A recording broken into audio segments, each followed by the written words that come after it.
Good evening. I am Emily, the jet-setting fashionista, and I will be doing a virtual wine tasting tonight with Sangiacomo Wines. I'm looking forward to this. I joined them, actually they joined me. Well, I joined them, whatever, a couple weeks ago, and it was fabulous, and we decided to do it again. So tonight I will be hosting Steve Sangiacomo and their winemaker, James MacPhail of Sangiacomo Wines. So give me a moment, and I will invite them to join.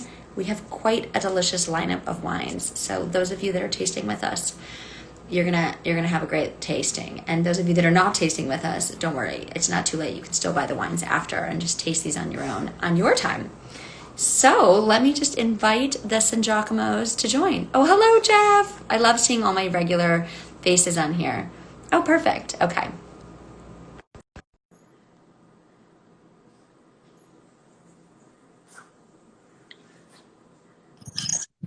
Good evening. What's happening? Hey, You guys are making me really jealous. I can't believe how fabulous the patio looks. Well, hey, we can't take it. We have to take advantage of this gorgeous day we're having here in Sonoma County. Yes, it looks spectacular. I'm having flashbacks to when we did this last. Also had skies and beautiful settings. Yeah, we're pumped. Yeah. So this is amazing. So this is your new patio. You guys are open This up. is it. Yeah, we're ready. We've had guests here than that last month, and we're just enjoying this beautiful space here. I think last time we did it, we kind of gave you a sneak peek. So now we're going to give you the whole experience out here. So you got vineyards, you got agave plants, you got vegetables in the background. We have it all here. Oh my God, really? Well, you're going to make everybody jealous, and everybody's going to have to plan a visit to come visit you in Sonoma. So tell us, when you guys are open and when people can come visit, because this looks. So we are open right now, Thursday through Saturday, soon to be 6 days a week here, probably within the next week, as we're trying to, get into harvest is coming. We started harvest, so lots of people are excited to come up to Sonoma County. So we're going to open our doors, welcome everyone in. Beautiful patio, everything's outside. We may even have a few surprises, some picnic tables in the vineyard, but you got to come and see it, though. You got to come and see it. Well, hey, if that's an invite, if I've heard it, and that's viral, so I can't take it back. That's it. I do need to come and see it. Yep. Well, great. So what do you guys have in your hand? I feel behind. I haven't even taken a sip yet. Yes, fill up. You got time. Well, I pre-poured, but I like to, start with you guys. I didn't want to start. Okay, good. Yeah, so we have our Roberts Road Chardonnay. So we're going to start the single vineyard designate series, and we'll work our way up to the components of our Sonoma Co. So our Roberts Road's a vineyard that's near and dear to our heart. It's our first vineyard we planted in the Petaluma Gap. So we've been in Sonoma County for 90 years. So we've been farming for almost a century here, right on this terrace, this land, this dirt. And we've been farming wine grapes for 50 years. And Roberts Road, which this wine's from, was our first venture outside our little valley here in Carneros and Sonoma Valley. So we went over to the Petaluma Gap, and it wasn't super far. I mean, Petaluma Gap's like next door neighbors. It is. But everything seems far traveling on these roads here. So, it's in the Petaluma Gap next to Gap's Crown. I'm just neighbors of Gap's Crown. We're the first vineyards, kind of a pioneer in that part of the Petaluma Gap. There wasn't a lot of vineyards around there. It's up by Sonoma State University. James, our wonderful winemaker here, James MacPhail, was one of the first winemakers to ever get grapes from there. I think you were one of the first. So it's a special vineyard. It's cool. It's one of the first vineyard to get some coastal influence from Bodega Bay all the way through the Pacific Ocean. It's very, one of the last vineyards picked in Sonoma County. So it's cool, very cool weather driven, lots of minerality, structure. So I'll let James kind of talk to the wine a little bit and just your experience with it. yeah. Hi, everyone. So Roberts Road Chardonnay, like Steve said, I love this site. It's a perfect kind of confluence of cool maritime fog, and then fog burns off, stays nice and cool during the day, doesn't get too hot, except for this week. Apparently, it's a great camping site. You want to go camping? It's a good. Yeah.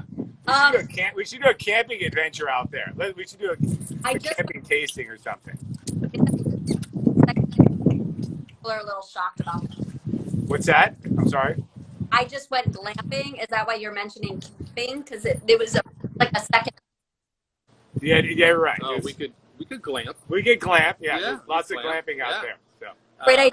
Camping at Vineyard. That would be perfect for all the people interested in wine like us.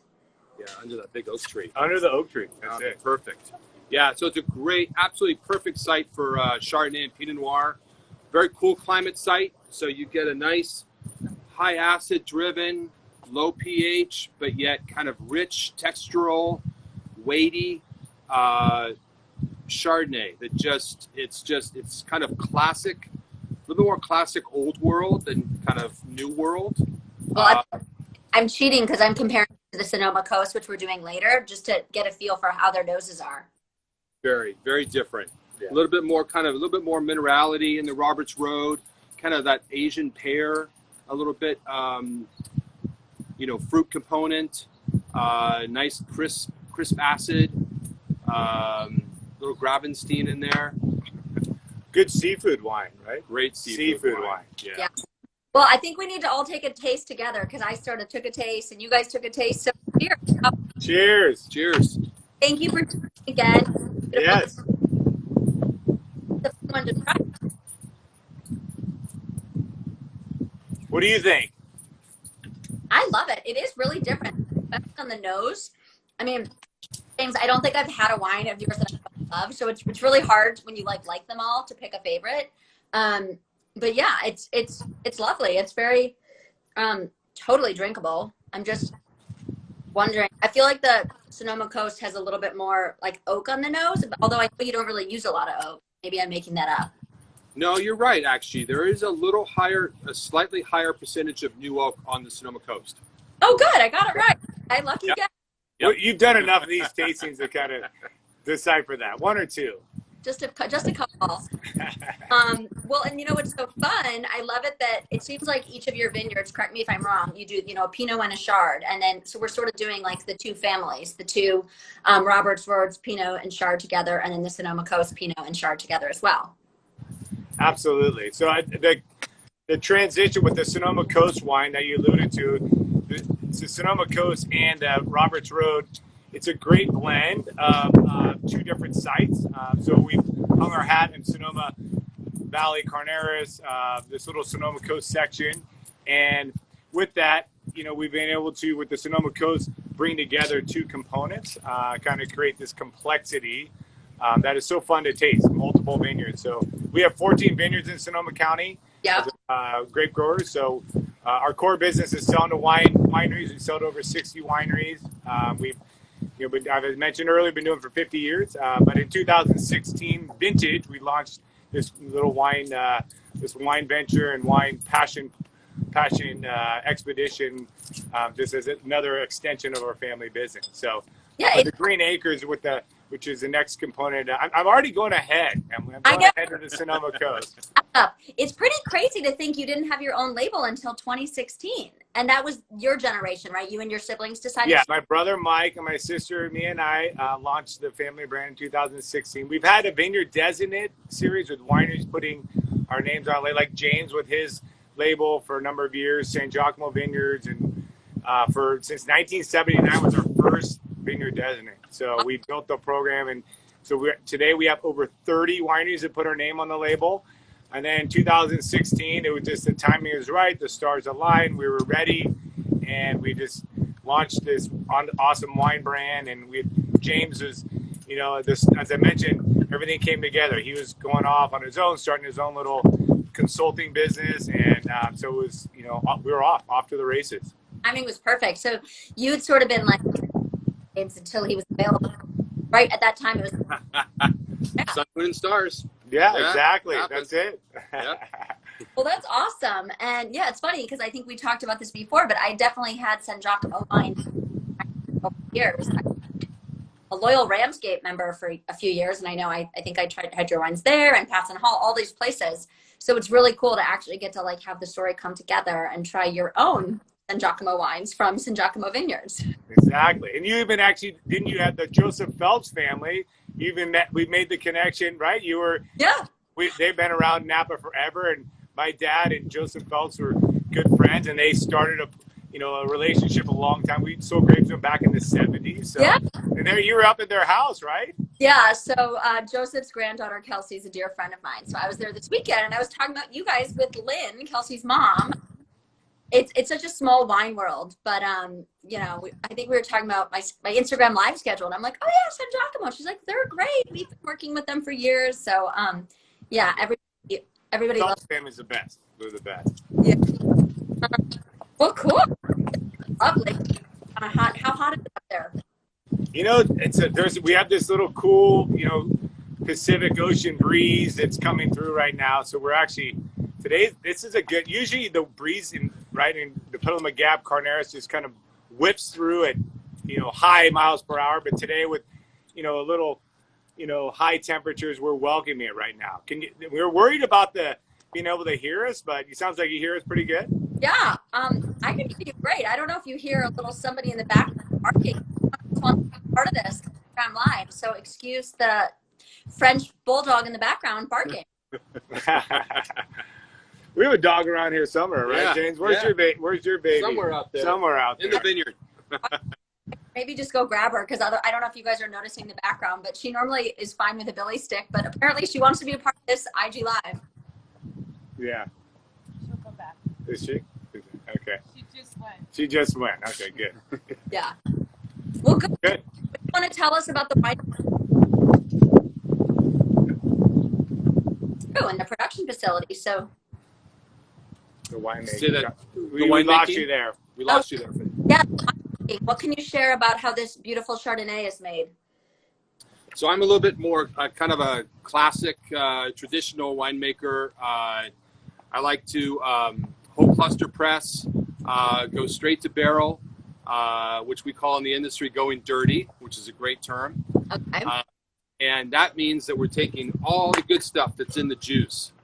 So rather than putting it to tank and letting it settle out, put it all to barrel, like to do batonnage over time, mix all the lees up into the wine, get some textural components, some weight, some mouthfeel. White Burgundies, my absolute favorite white wines in the world. If I could drink them every day, I would. But just stylistically, I just love those wines with the kind of a little higher acid, but yet still weighty, textural, good mid-palate weight, great food wines. So that's what I'm honing in on, kind of my direction with these wines. Selection of French oak cooperages, low percentage of new French oak, so it's not too impactful, not overwhelming. Well, there's like it sort of opened up, and I got a lot more like mineral stoneness. And as you were saying, Burgundy, old world, I'm like, oh, yes. So yeah, I didn't. I guess I was, it hadn't evolved, or I hadn't smelled it properly. It really starts to come out, and Emily, one of the great things about my love for this project is that these vineyards are really kind of in tune with kind of that older world style, because we're, cooler climate, grape growing, it really lends itself to be able to make these kind of a little bit more classic style Chardonnays. Yeah. Well, Italian family, though, that was one of James' directives. We love food, right? Yeah. So the wine's got to be made with food. So I have a meal. I should have done this last time. So let's talk about your guys' favorite pairing with each wine. So people at home, we did the question where people can buy these online. Yeah, SangiacomoWines.com. There's a whole, experience that you can kind of check through and stuff. We have Club Familia, so we have a new launch club just off this our spring release that you can join, where you come and get exclusive accessibility to all these vineyards up here and tours and stuff. So SangiacomoWines.com. Perfect. And yes, other viewers asking about Pinot. We have two. Okay. So you said favorite meal. You wanted favorite meal, you said? favorite pairing? Like, what do you guys love to pair with the Roberts Road Chardonnay? I'm gonna go with salmon. I know it's like the generic fish, I shouldn't, but I love salmon with it. I love. Okay, James, you have to say something else because I don't eat salmon, so I can't do that pairing. Okay. Do you do other seafood? Whatever you want. What do you want? Oh, scallops. Scallops. Okay. Yeah, this was scallops for me because that salty brininess that you get in scallops. Yeah. There's a solidity in this wine as well, and to me it's that perfect match. But any fish, you know, any. Well, I'm gonna say a bowl of popcorn. That yes. Yeah. Right? Absolutely. Yeah. Okay, well, those are great pairings. So I'm curious, you guys, hopefully you'll comment if anybody got their act together and, you know, happened to get the wines ahead of time and they're sipping with us. Let us know what you think of the Roberts Road. And I'm sure everybody sort of has, when we're like, I know you guys don't call it wine club, but wine allocation, everybody's favorite wine that time to order, they stock up on. So I'm curious, anyone watching who's had the Roberts Road, you know, what are your thoughts on it? Let us know. Well, speaking of Pinot, about that time at the quarter mark, and I like to give you wine. Okay, what's next there, Emily? We lost you there. Oh well, we were gonna do the Sonoma Coast Chardonnay, right? Yeah. Right. Yes, Sonoma Coast Chardonnay. We've got big news about this wine. I'm gonna let you guys share the news.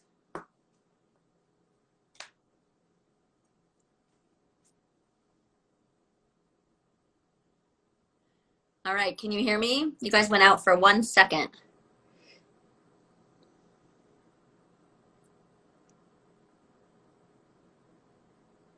Hello?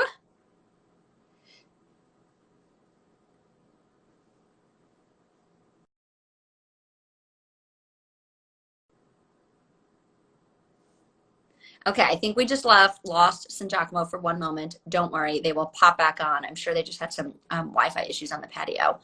But in the meantime, I am going to smell this beautiful Sonoma Coast. Let me show you guys the bottle. I love these wines. I actually, I learned about them about a year or two ago, and they were also at Pinots and Plaid. I don't know who of you were at Pinots and Plaid. Give a little comment and shout out if you were. And yeah, I mean, James MacPhail, I've been drinking his wines. I think I went to the MacPhail tasting room in the Barlow maybe 4 or 5 years ago, and I loved him. So it's only fitting that now he's making another brand that I also adore. Let me check back and see if they have joined us. Okay. There we go. Okay. Oh, shoot. Sorry, 1 sec. Oh, there we go. They were inviting me as I was inviting them. Oh, hi, Love Healdsburg. I love you guys. Hey. Hey, we're back. Technical difficulties, I'm sure. Yeah. All right, so Sonoma Coast. Yes. Sonoma Coast Chardonnay. Let me flash through the little Vanna White. Yeah, there you go. Yep. So this is the award-winning Chardonnay that won out of 1,056 wines at the North Coast Wine Competition. This is a blend of Roberts Road and Green Acres. So some of the same blocks that you just previously had in the Roberts Road Chardonnay, and some Green Acres, which is actually a vineyard that is, it's not this one, but it's kind of behind that tree line there. Okay. You see the tree line in the back. Right. Yeah, this one, we did this one last time. I mean, it's hard not to love it, especially when love for it got validated by the Press Democrat Wine Challenge. How does that feel? What is it like as a winemaker when your wine gets an award like that?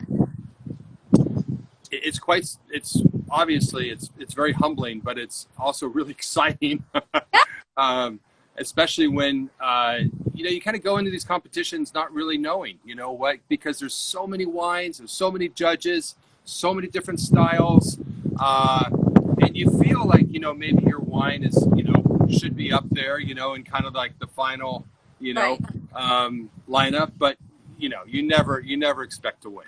Yeah, and they're tasted blind, correct? Yes, yeah. So it's kind of, they do it in steps. So It first won Best White, Okay. Best White Wine, and then from there, I think it won Sonoma County or something like that, and then it goes into the final, grouping for Best of Show.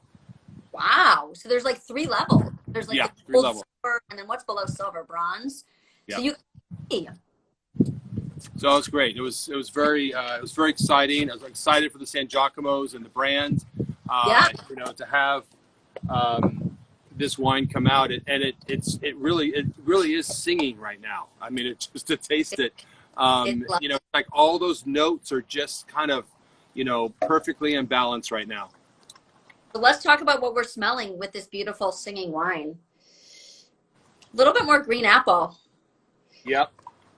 I'm not smelling that mineral. Yeah, it's a little bit richer, stylistically between the 2 vineyards. Slightly more French oak, a new French oak on this. But like I said, all the notes are just kind of perfectly. We're saying we get a lot of pear out here, in kind of Green Acres, and Roberts Road, and Home Ranch. But yeah, apple, like pineapple. Just a little essence of tropical notes. So I was going to say you call it a she or a he? A she. It's a she. I don't know. I mean, I don't think I've ever used that expression for wine, but I think as the winner, she deserves it. Yeah, exactly. Yeah. So what is the on these again? Price point? Yeah. What you said, Brad? What'd you say, Emily? What is the again on this? The oak? The oak, you said? Sure, we can talk about the oak. How much? Oh no, I can't. We can't. This Carneros win. This Petaluma Gap win. It makes our grapes good, but it makes Instagram really difficult. Okay. 55. 55. $55. Yeah. Wow, that's great. I just assumed it was like 60 or up. So Green Acres, I think we got cut off with the technical difficulty of the wind. We're gonna blame everything on the wind today. We're blaming everything on the wind. So Green Acres, I don't know if you talked about it. It's the first vineyard we ever planted. So we were pear tree farmers from 27 all the way to the 40 years, and then my dad, my grandparents, Victoria and Maria, started the family homestead here where we're actually on right now in 1927. Developed a pear business, some apples, some fruit trees of peaches and stuff, but mostly it was pears. And in the late 60s, 1969, they decided to plant vineyards. So they decided that diversify crops. They saw that the pear business wasn't going very well. It didn't take a business person to realize when you start in the business with 30 canneries and there's only 5 left, that there's probably a trend that the business isn't going the right direction. So they were looking for some diversification. They planted Green Acres Vineyard. And my dad was good friends with the Cundy family. Fred Cundy was his college roommate. So he kind of had that, some knowledge about, farming, but viticulture needs, like every crop needs a little expertise. So we planted our Green Acres in 1969. And so this is a 40% component, or 50, what do we do? So I think it's 50%, 50-50. And so we actually have a Green Acres, the Heritage Block, which is a 50-year-old Chardonnay vineyard. We still have the first vineyard we ever planted. It's a 5-acre Chardonnay vineyard that we still have, in the ground. So that's the Heritage Block. The Heritage Block. So, which we have a single vineyard bottling of that. It's called the Four Siblings, which is the 4 of them, my dad's generation, that took the crazy idea to plant wine grapes and go in the whole grape growing business. So he named it after them because it's the first vineyard they ever planted. Nice. Now, is that the home ranch too, or that? So now it's a Green Acres. It's just across the creek. So that's a little, Four Siblings is, it's one of our legacy series. You call it legacy series that you can get on our website as well. But the Sonoma Coast is definitely it's a components. The components between Roberts Road and Green Acres is like a marriage made in heaven. That's what I like to say. Yeah. I had a before we started because my caravan was like out of gas, and the last thing I wanted to do was open all 4 of these bottles. So luckily I found a gas tank, so I will be enjoying these for the next few days. Let them the next day. That's always our exercise. The next day, it's so fun to taste them the next day. Yeah. And even the next day after that.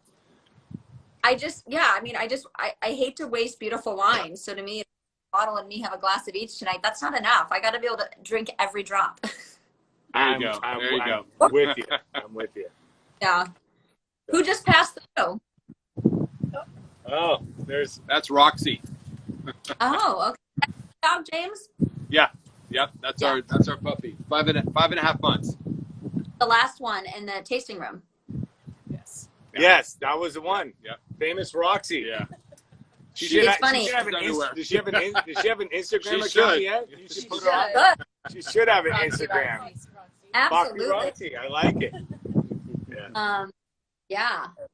Well, so in terms of winemaking styles, James, would you say this is made the same? It's just clearly a different expression? I do. I really, when it comes to making the wines, I certainly don't have a recipe, but I have kind of a focus of what I want to do, and I do have similar kind of protocols in winemaking. So, but for some of the lots in this wine, I do batonnage a little bit more. So I stir the lees, and just to get a little bit more richness. So batonnage and stirring can really add a lot of weight, a lot of texture to the wine. Some wines I do a little bit more. So it kind of depends. Okay. Yeah. It's got to be so fun. It's a question, but do you have like a checklist? You're making a wine. Years you just. So I have, I always, whenever I talk about winemaking and how we do it is the analogy of a chef, right? It's almost the exact same thing, because every night a great chef is going to have, obviously start with great ingredients, right? And that's first and foremost. That's the most important thing. So obviously with the Sangiacomos, yeah, I've got great ingredients, right? So that's a good start. And then from there, every vintage is different. And so you have to be very, malleable and you got to call audibles and, but you always have that, toolbox, spice box, being able to, do something a little bit different depending on the vintage and what Mother Nature gives you. Yeah. Okay. Good answer. So I think the audible of 2008, because we were just talking earlier before how wonderful 2018 is. Even though 2019 is great and 2020 will be even better, I guarantee. No, anyway. But 2018 is an amazing vintage, and I think it was a vintage that caught us all by surprise. It did, because it was a bigger yielding bigger yielding harvest, and that's why you never know. Every harvest, you can't, make predictions before, right? Yeah. Because everything. The cool thing, and pardon the pun, it was a very mild vintage. So everything got really lots of hang time, which is always the old cliche, but lots of phenolic ripeness. I think that's a natural phenolic ripeness. So speaking of vintages, well, first of all, congratulations that your second, you started in 16 and your 18 already fully capped. How is the 2020, what do you got? Are you going to start harvesting? The weather and everything. Forget about it. Yeah, the 2020 vintage is shaping up awesome. So you can't, don't count your chickens before they're hatched. We have a long way to go here. So, but it's shaping up very nice. It's my word for the 2020 vintage is balance. Like not a lot of spring rain, so the vines aren't super big. Crop's not very big, very average or a little below. Perfect crop to canopy, the growth of the vine ratio. So everything's in balance. As we know, our world has not been in balance for the last 3 months, but at least the grapevines are in balance. That's what I keep telling people. At least the grapevines are. Very, no, just being able for the grapes to survive 2020 is going to be a miracle. The grapes are doing good right now. The grapes are doing good. You know, it's funny, Emily, there's a real excitement about this harvest because it's something new that we're all really looking forward to because with the world in chaos and everything that's been going on, this year, it's like, here we go. We're going to make some great wine this year. Something good. Yes. Well, I bet you're going to, God, what a nice escape from COVID to be able to just like go into harvest. And I know winemakers for 2 or 3 months, like harvest is, you just check out and that's what you're doing. But it sounds really nice, actually. Like get away from what's happening at the winery and just, Go make something. Yeah. Hide out. We're going to hide out. Yeah. Yeah, well, I know where to find you, James, because you guys make your wine at Grand Cru, which I know exactly where Grand Cru is on the way up to Fieldsburg. So maybe I'll have to come get and bother you or something. You can always use an extra hand for punch down. Extra hands for punch down. Yeah. There you go. I did a punch down. How to do that? You do? Okay. All right. Yeah, I and Pritchard, I did it at 3 sticks. Maybe like an hour. I didn't do 8 hours punch down, but I know how to do it. You're hired. You're hired. Doors open anytime. I fully admit I'm probably not the best harvest intern. Like I don't show up at 2 a.m. and work like a 14-hour day, but I'll swing by, take some photos. That's okay. We'll take whatever we can get, Emily. Whatever we can get. Great. Yeah, because it's all about the gram and a few good Instagram stories, and then people at home know what's happening. That's right. That's it. You can do behind the scenes. That's what you should do, Emily. Behind the scenes. Yeah. Well, we'll coordinate. That sounds lovely to me. And my favorite thing about harvest, which James, I don't like to do during your lunch, but I know, during harvest, winemakers open old bottles and share it with their team and sort of tell stories. So I think that would be probably one of the highs.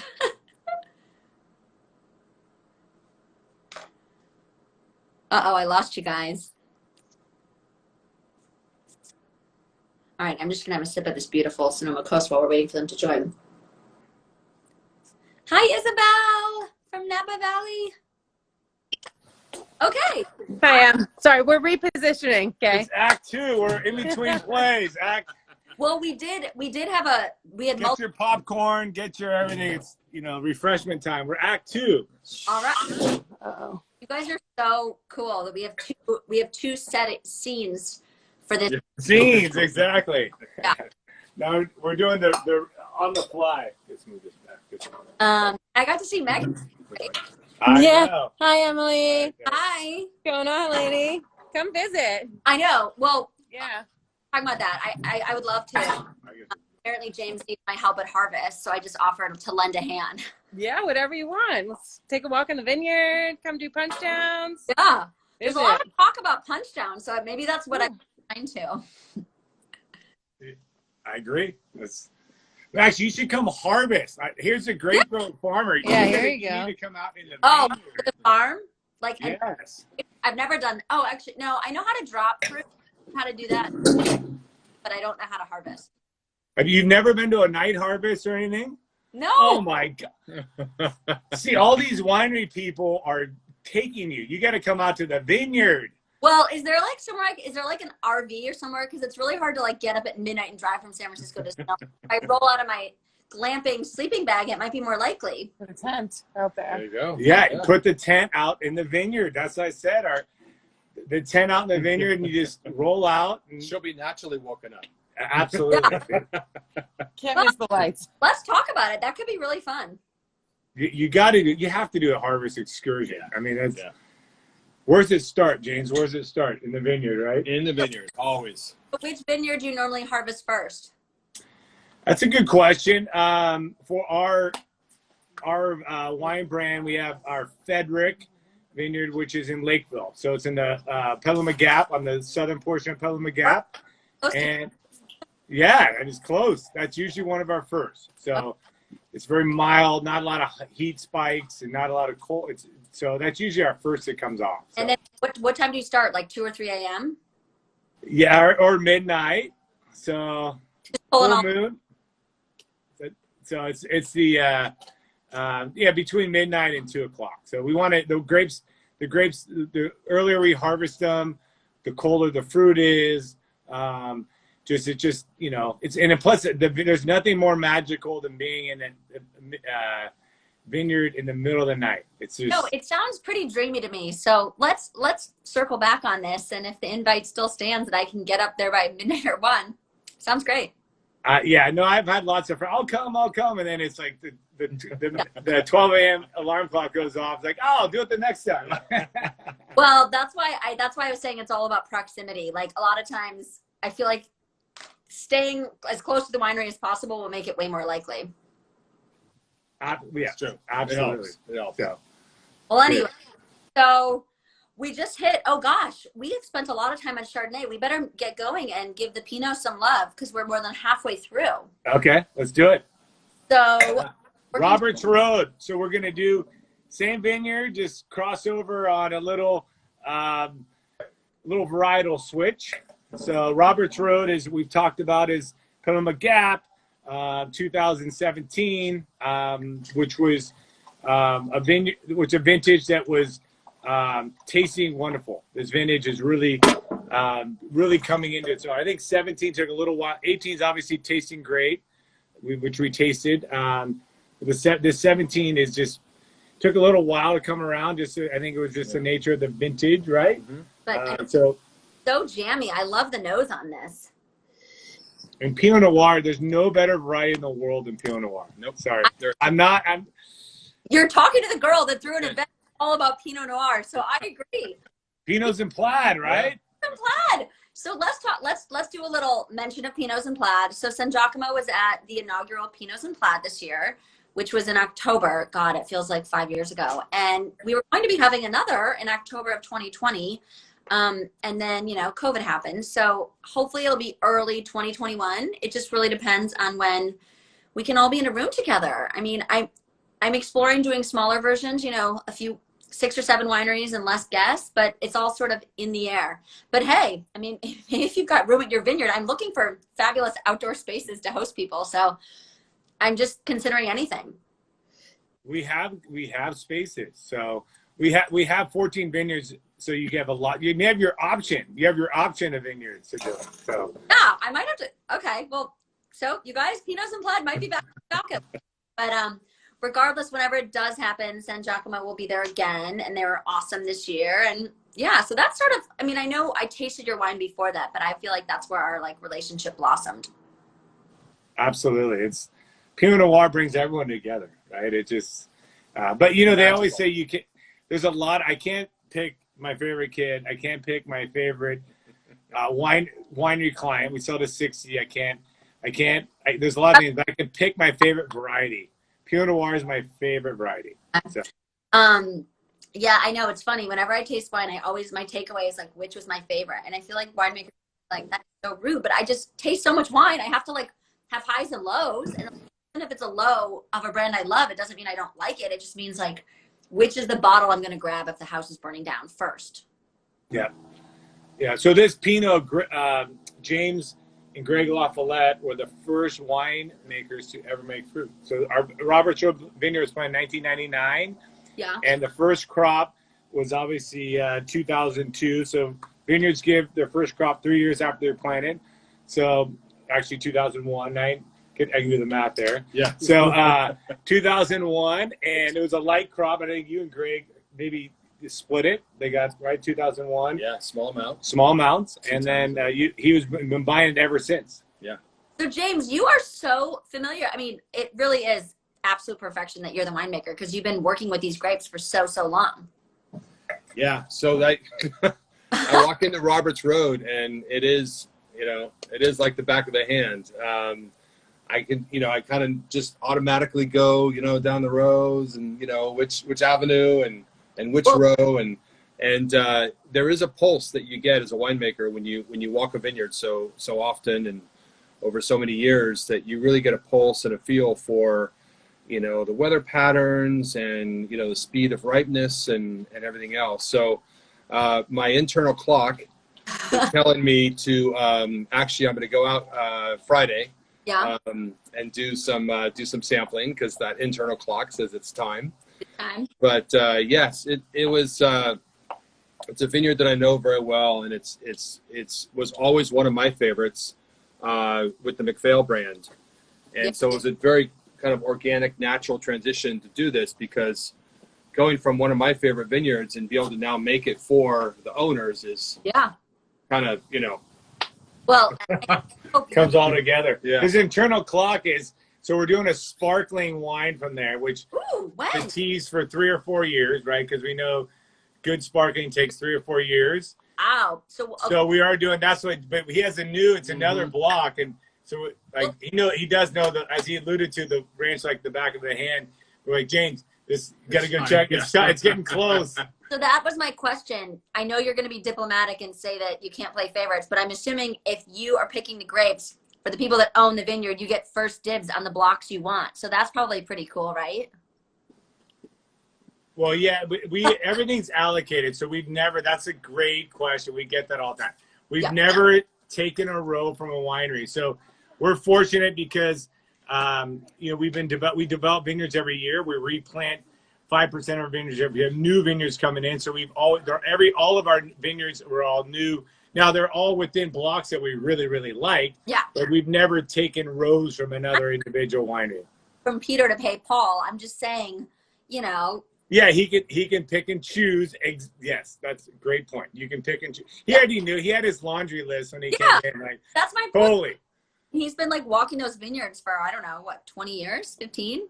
Yeah, 18 years. Yeah. And I think I told this in our last episode, but what's funny was I always did Pinot Noir for all those years until I started with Sangiacomo and started doing Chardonnay from the same vineyard. But as a winemaker, I was always tasting the Chardonnay anyway, because that's what we do when we go in the vineyard. We always taste other blocks. And the Chardonnay. Yeah, I was like making it. Okay. Yeah, he was, and then Green Acres. So when we get to work at Green Acres, James like, oh, awesome! I've had so many of your producers, Green Acres, and I fell in love with them, right? Yeah. So one of my favorite Chardonnays. Well, you know what? Speaking, I have this wine fridge behind me. It's like, I don't know, it's 140 bottles, and I have like 160 in there or something. And I know that I have a bunch of MacPhail in there, and like once I filled it, I haven't really opened it.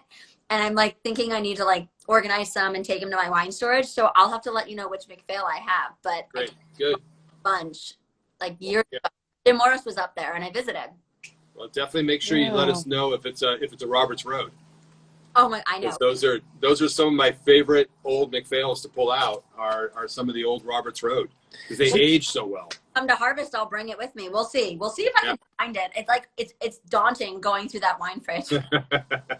But the nice thing that with James is with his style and his, you know, artistic expression of our vineyards and stuff, is all our wines are made to age. So we have a wine cellar that's from our family homestead that was my dad and uncles and aunt grew up. We have a basement, the old school basement under the ground, 55 degrees, perfect. It's like, so we have so many old wines that we'll go and pour. And James he's like, and that was, I think, part of your aha. Like, I got to make aha moment. I got to make wines that we can pull, that can taste good now, which we're tasting. They taste pretty darn good right now, I have to say. And then they can age, you know. Yeah, but you could go down into the cellar in 20 years, pull that out, and it would still sing. Yeah. That's the goal. Yeah. So we got a good question from one of our viewers, which I think I know the answer to, but I want to hear you guys answer. How difficult is it to grow Pinot Noir? How long do you have? We only got 15 minutes left. So, you know, again, that's why I love Pinot Noir. It's my favorite. It's just, I love it to drink. Well, it starts in the vineyard. There's so much, everything you do farming wise affects quality. Like, so all the hard work you did, all the attention from pruning, how you prune the vineyard, how you deal with the canopy growing with sucker and removing shoots, to leafing, to how you remove secondary green drops, thinning. It all has an effect on the final quality. So that's why I love it. I mean, there's some varieties that you can kind of do whatever and it kind of goes ends how it ends. With Pinot Noir, our hard work really is translated in the bottle. So, and I think winemaking's the same way, right? Absolutely. No, it's from, so the two Burgundy varietals, Chardonnay and Pinot Noir, are the two most transparent varietals, meaning everything that Steve said, everything that's done in the vineyard is going to translate into the bottle, because it's not, they're not varietals that you can manipulate, that you can fudge, you can, it is what it is. Can't fake it. Can't fake it. So, that's why the partnership, especially between, great growers and winemakers, are so special, because this is it. This is the site, this is the clone, this is the varietal, and this is what's in the bottle. You can't fake Pinot Noir or Chardonnay. They're so transparent. Yeah. Well, great answer. I just realized we might need to try our Sonoma Coast Pinot Noir, because you know how Instagram's going to cut us off in about 12 minutes. Oh, whoa. Okay. Hold on. All right, here we go. Okay. Oh, good. Sonoma Coast. Visual. All right, let's do a double visual. We got the Sonoma Coast Pinot 2018. There we go. There we go. Yay! And then, all right, well, I got to play catch up. You guys just went without me. No, that we were just finishing the Roberts Road. So I have 4 glasses and I pre-pour. It makes it much. Oh, okay. We're trying to be very economical with our sustainability efforts. Beautiful new tasting room. Mm. Yeah, different. Ooh, that's got some like red cherry and bright, like on the finish, I'm getting a pop of red fruit a little bit more than the first one, I think. All right, I might have to go get someone that's dying to join us. Excuse me for 1 second. Okay. Sonoma Coast. Too close up here. Every time I go look, because they're watching it. It's yeah. Okay, guys, I'm sorry. All right. But somebody wants to join. Oh. Oh, she's tired. She's been barking for 45 minutes. What's her favorite variety? What does she like to drink? Good question. I actually don't give her wine. I probably should. No. But I don't know. She just likes anything that has to do with treats. So I'm actually going in the treat bag right. Little does she know, it's like a quiet. It's to calm dogs. It's like a melatonin. But anyway, back to the wine. Where's Roxy? We give Roxy one or what? Can I give Roxy one? Yeah, where do you get that brand? I heard about it from a friend that had a Frenchie. It's called like Nature Vet Senior. I accidentally got the Senior Moments one. So she's full. She's got a lot of energy. So it's wonderful. It sort of like is a little bit of a chill pill. It's like melatonin. So I will give it to her at 5 a.m. when she wakes up. Perfect. Okay. So Sonoma Coast 2018. So this is this similar to the Chardonnay, right? In terms of just blend of different vineyards. Each of the vineyards bringing its own component and complexity to the wine. I think our Sonoma Coast series is made to kind of hit a lot of different sweet spots of all different consumers, right? Some like them different styles. So with this is actually a distributed wine. So we do sell it obviously DTC in our tasting room, but we actually do a little distribution with our Sonoma Coast series. So it's more of a Pinot friendly, right? Or in terms of California friendly wine, less Burgundian. I mean, that's Burgundian in the Roberts Road. So yeah, definitely a little bit more kind of cleaner. I like to make sophisticated wines, wines that are very, thought provoking and but we still want this appellation series, Chardonnay and Pinot, to be very, kind of inspiring to the consumer. They drink it and it hits all those notes. It's exciting. It's obviously pairs well with food, but the selection of the vineyards on this is kind of the key. This is Roberts Road, of course, Emerald, which is not far from here, and Frederick, the vineyard that Steve spoke about earlier. That's one of the earlier ripening ones in the Petaluma Gap. So we're harvesting that one. Yeah, you're going to come harvest that one? That's right. That's right. It's close to home.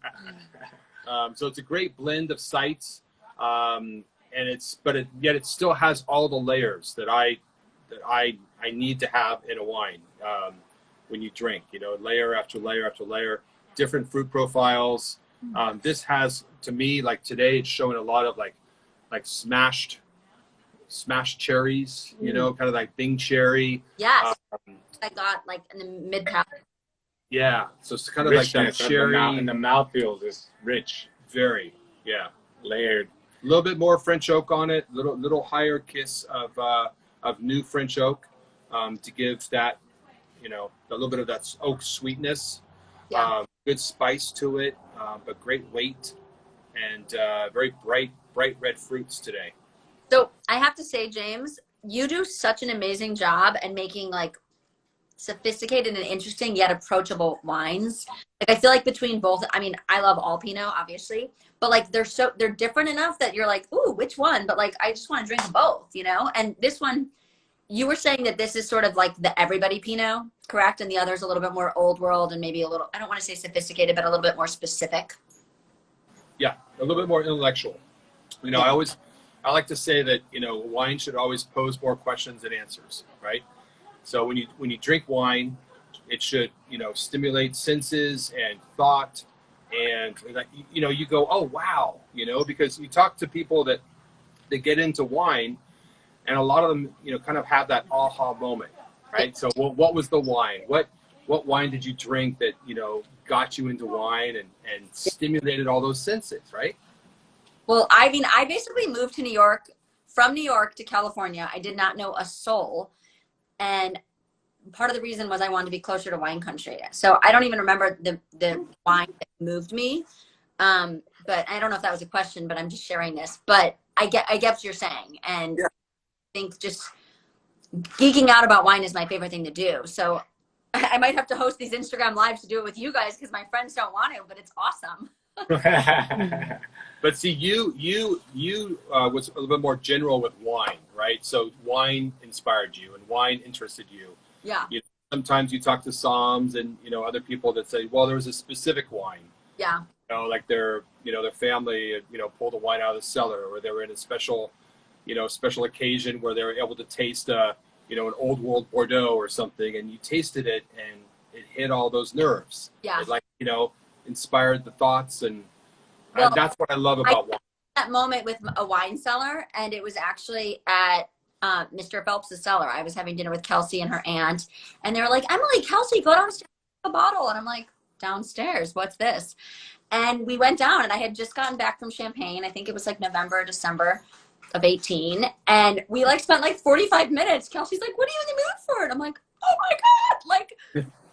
So that was my aha moment. And that's when I started I'm like, I cannot drink all of this beautiful wine that, I'm given or I get paid in. I need to start saving it and build a collection. So I think that was my aha collection. But I don't remember actually I did have the moment. It was when I worked at Louis Vuitton and I was poured Krug at the orientation training at 4 p.m. I'm like, where the hell am I? This is great. Can't go wrong with Krug. But wine, every beverage is a story. Every wine is a story, right? I mean, not to pick on any other beverages, but most of them, I mean, they all taste the same, right? I mean, if you get whatever the brand is you're buying of other spirits or alcohol, but wine, every bottle, every vintage, every producer, every grower, every winemaker has an influence on it. So it's exciting. Every time I open a bottle of wine, I get excited. I mean, other spirits they have their other purpose, but wine's exciting and it's fun to drink. And so. And unless having a non-vintage. I mean, for champagne, you know, but for like each year, there's different story. The harvest, the weather, when you know the bricks level. So I hear you, Steve. I mean, God, we would just like never finish a bottle of wine because we just like talk about it the whole time and go into all the details. I'm telling you, that's in the older wines we keep talking. You have like the Phelps have a cellar, like we have a cellar. You go down there, and it's so fun to pick up these older wines. And you start thinking about what did I do in 1985? Well, I was only 10 years old, so I know. But it's fun to drink those wines that have that are still tell the story. I mean, and they show their character and that's why I'm excited about our wines, because I know in 20 years they're going to tell a story and they're going to have that emotional connection that hopefully someone has an aha moment with it, right? That's goal. I learned something a few years ago how like winery families, you know, save cases of wine for the birth year of their children. And I'm like, that is the coolest thing ever. So, you know, when they have a wedding, you celebrate with the birth year. I think that's a wonderful tradition. I just did that. You did? Yeah, my youngest daughter just turned 21. Oh, yeah. so you in June. Yeah. So we had our birth wine, and it was pretty special. Cooked a special meal, and I had purchased it, you know, back in the early 2000s, and there was a Chateau Lafite. Oh wow! I thought it was the wine that you made. It was a little early. Yeah. So. Well, that's really cool. I had a 75 cab. We have a Franciscan 75 cab, which is good, but it's good for like 10 minutes. It was good for 10 minutes. Drink it while you can. It was so good for those first 10. I mean, 75, that's, God, that's, I'm getting old. Is that what it is? Actually, my last aha moment wine was the 1982 Oh my God, Phelps Claret. Yeah. Yeah. Right? That we just had that recently, and that was just Wait, what it came out of the cellar. It did. Yeah, absolutely. Yeah. What was it, James? 1982. Oh, nice. Well, I mean, I can't wait to send this IG live to the Phelps family because we keep talking about them. This is so fitting. Yeah. Getting, you know, Kelsey or her mom on here and joining the screen with us. But yeah. Well, we're running. We have about 2 minutes left of time. I want to make sure we covered everything we wanted to cover. We forgot to talk about the inspiration for your beautiful logo. Would you guys like to quickly chat about that? Yeah, our logo is a toast to all the 4 generations of our family. So it's a great bud, and so my brother, sister, and I are 3rd generation, and we talked about our grandparents, Victoria, Maria, and then we my dad, Angelo, Uncle Buck, Aunt Lorraine, and Uncle Bob. There's a 2nd generation, and then there's a 4th generation, which is they're from ages 21 all the way down to 11, so they're coming up. Yeah. So it's awesome. We're looking forward to our vision with this wine brand as our farming vision. When my grandfather came over, was 100 years. Our grape growing's been 50, and our wine brand's a 150-year vision. We look to be here for a long time and just growing the best and making the best wine in small amounts. There's not a lot of it, so we want the best of the best, and so we're the best vineyards, the best winemaker, and so we're so proud. So speaking of wine, if anybody didn't get to buy the wines ahead of time and wants to buy the wines after, they're still available online. Don't wait too long because, like Steve said, it's limited.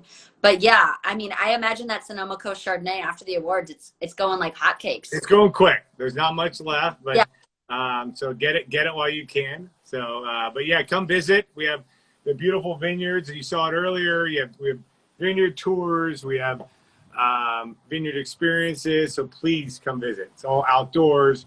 There's vineyard picnics that are coming. There's some after sunset tastings coming. A lot of stuff coming in the pipeline. So we're so excited. I'm gonna have to talk to Megan and pick which experience I want to come enjoy. So many. Absolutely. So please. Well, thank you guys so much for joining. You gotta come harvest first, though. You gotta earn it. You gotta come pick some grapes. Thank you guys. This will be All our right. channel if anybody missed any and wants